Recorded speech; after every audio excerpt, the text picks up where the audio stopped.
Hello and welcome to Newsmax Now. I'm John Bachman. We begin, of course, tonight with yet another mass shooting on U.S. soil, this time at Santa Fe High School in Texas. Joining us now to go in depth on the story is former New York City Police Commissioner Berdard Kerik. Bernie, it's great to have you here, but I wish we had other things to talk about. It is, of course, never easy to talk about these kind of school shootings in the immediate aftermath, but I want to try to get into the investigation a little bit with you in hopes that we can learn something from all this. Police are looking for several clues here, but talk to us about what they're doing now as they try to get a better handle on the motive and what their ways to prevent these types of shootings from happening again. Well, I think what they're going to look for first is all of his electronic equipment, his computer, his cell phones, any journals. They've already talked about a journal he may have kept. They're going to look for other accomplices, going to look for other weapons, going to look for explosives if there are any, what his mindset was prior to, who he associated with, who he may have talked to about this. They're going to scour his entire life. They're going to be looking for where these weapons came from. This kid was only 17. He couldn't purchase this shotgun and a handgun. They had to come from somewhere else. Where to get them? Were they related to, they belonged to somebody related to him? Did he steal them? These are all things they'll be looking at, scouring through his personal life, and we'll find out in days to weeks to come what they find out. Apparently, the guns may have belonged to his father. They were not properly secured. That's one angle that police are investigating. Also, Texas Lieutenant Governor Dan Patrick said that one of the reasons why something like this happened is because there were too many entrances and exits into the school. What are your thoughts on this? Is that one of the ways to help make these schools safer, is limit the egress and ingress into these schools to just one location? Well, listen, you know what, John? In this day and age, if you're a school superintendent or a principal, you've got to be pretty naive or you have to be stupid if you're not securing your facilities. The access egress areas is one thing.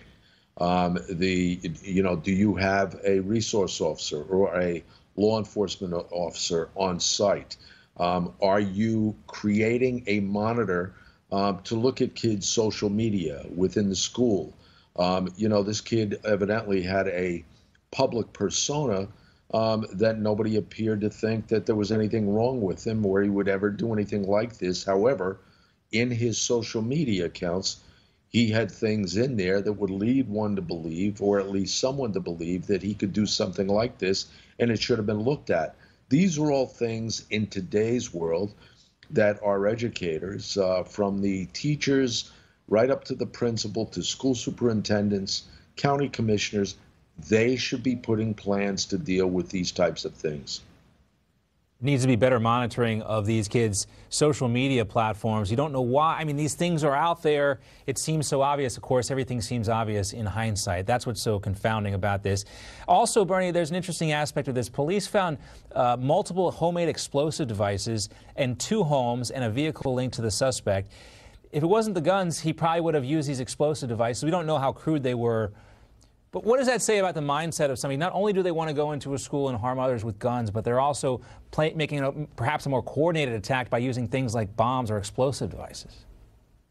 Well, listen, somebody that wants to create, death and destruction, mass casualties, if this kid didn't have the weapons, the firearms, he would have used explosives. He didn't have explosives, he'd walk into school with a machete. It doesn't, you don't know what's in their mind. The horrendous thing here is you have to look at them in the aftermath of what happened. Bottom line is you need to secure the facilities. And any school superintendent or principal at this point that doesn't get it, they shouldn't be in the position they're in.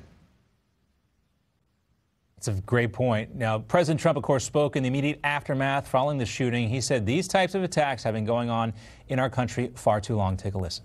My administration is determined to do everything in our power to protect our students, secure our schools, and to keep weapons out of the hands of those who pose a threat to themselves and to others. Everyone must work together at every level of government to keep our children safe. May God heal the injured, and may God comfort the wounded, and may God be with the victims and with the victims' families. Very sad day. Very, very sad. Of course, that goes without saying, Bernie. There's a lot of the same sentiments felt immediately after the Parkland shooting. Promises to make schools safer, promises perhaps more gun control measures, common sense gun control measures, whatever you want to call it. It's clear something has to change. Do you think anything is going to change after this shooting? Nothing seemed to change after the other ones. You know what, John? I think, you look at the way we've combated terrorism since 2001. Intelligence, if you will, I think is going to be the big contributing factor to stopping events like this. Monitoring these kids' social media platforms, having a reporting mechanism within the schools for kids to report stuff like this. It's extremely important. Don't tell me that nobody, somebody that knew this kid didn't know he was like this. Somebody knew, somebody saw his social media. They have to have a platform to report, and the schools have to have a platform to monitor and look at this stuff for every student in their school, like a flagging mechanism, if you will. It really is chilling, Bernie, when you have to think about intelligence being used on high school kids, but maybe it's come to that. This is the 22nd school shooting of the year, the third instance in 8 days in which a gunman has been on a school campus. But instead of focusing on all the negative aspects, I do want to focus on some school shootings that have been thwarted recently in hopes that we can learn something from them. A couple of days ago, we heard about a veteran school resource officer in Illinois who stopped a potential mass shooting at a graduation rehearsal. Last month, 2 teens from California helped thwart a possible attack at a school in Florida. They spotted a disturbing post on YouTube by someone who said they wanted to be a professional school shooter. They also named a specific target in a Broward County school. Police looked into it and arrested the student who had guns in his house. So some of these are getting stopped, but we just have to encourage students to come forward when they have this type of information. If they're suspicious of something, you remember after 9/11, the saying was, if you see something, say something.